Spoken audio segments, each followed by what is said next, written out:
I'm getting rid of this and going with this.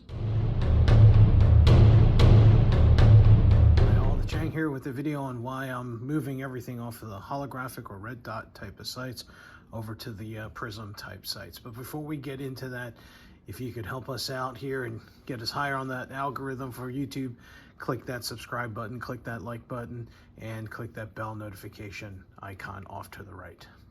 So I am a huge fan. If you've known me at all for any length of time, I'm a very big fan of EoTech. This is my current EoTech XPS2-2. This is the EoTech holographic site that has, I don't know, it's got the circle dot reticle. I don't know if you guys can see that in there. Let's try to get this to focus. And it's got multiple reticles, so I could use the gun out to a little bit further distances and still be able to use the dot. Holographic sites, unlike red dots, they produce a holographic image. They're not bouncing a LED, or they're not bouncing a little light off of one emitter. There's a bunch of videos out there that really explain it in detail. I'm not going to get into that. I prefer holographic sites over red dots, but they are a lot more expensive. On the other end of that, you have these types of optics. These are prism type optics. The reticle is usually etched in the glass. And I'm moving away from these for a couple of reasons. Number one, getting older, the eyesight's not getting great, and liking to have certain things magnified. With this is 1x. There's no magnification at all, which means I am hauling around a magnifier if I need it. With the ACOG, this is 4x fixed power, and the reticle is not only etched, but the illumination comes from not only tritium, but there is a fiber optic tube. I have that covered up right now.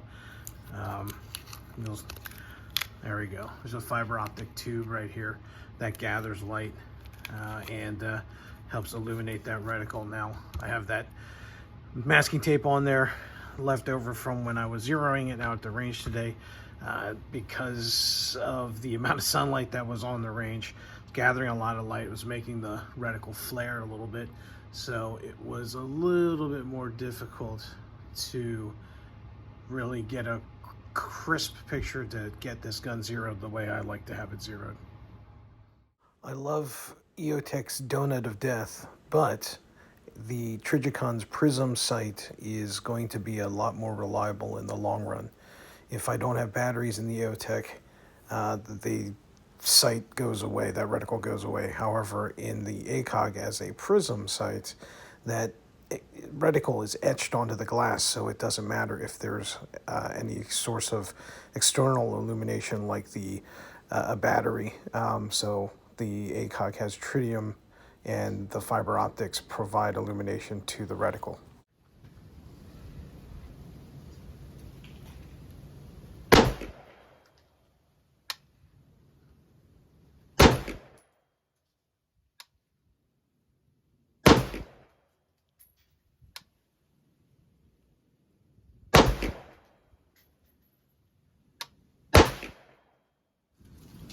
No special tools are needed for adjusting the windage and elevation. As you can see here, just your thumb and finger. There's no batteries involved, so that's one of the major reasons why I decided to make the jump.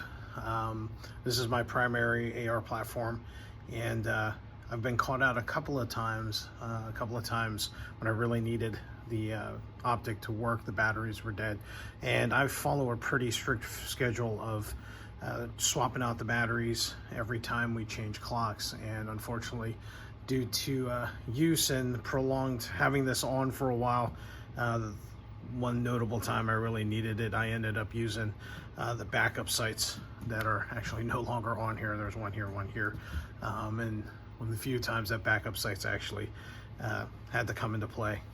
Both of these are high-end optics. If you're not familiar, both of them have seen military use. The ACOG, most notably, you see a lot of the Marine Corps using these 4X is a little bit outside of the range where you can still reflexively use it.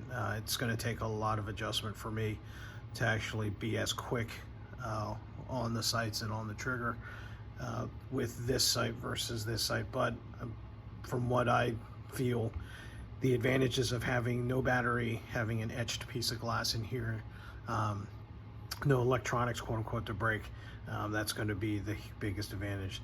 So at the end of the day, that's why I'm doing it. Significant difference in price as well. This is probably, I'd say, almost 2.5 times the price of this.